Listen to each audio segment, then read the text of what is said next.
بسم اللہ الرحمن الرحیم۔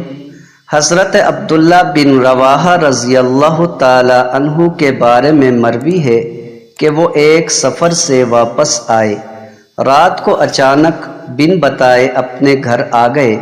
انہوں نے اپنی بیوی کے ساتھ کسی کو لیٹے ہوئے پایا، اس کو مارنے کے لیے انہوں نے تلوار نکال لی۔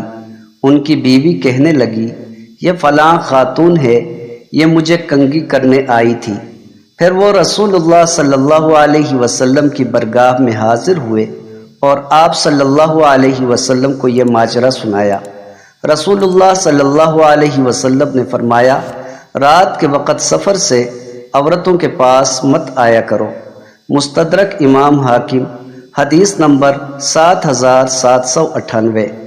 حضرت عبداللہ ابن عباس رضی اللہ تعالی عنہما فرماتے ہیں کہ رسول اللہ صلی اللہ علیہ وسلم نے ایک آدمی کو نصیحت کرتے ہوئے فرمایا، 5 چیزوں کو 5 چیزوں سے پہلے غنیمت جانو، جوانی کو بڑھاپے سے پہلے، صحت کو بیماری سے پہلے، امیری کو فقیری سے پہلے، فراغت کو مصروفیت سے پہلے، زندگی کو موت سے پہلے۔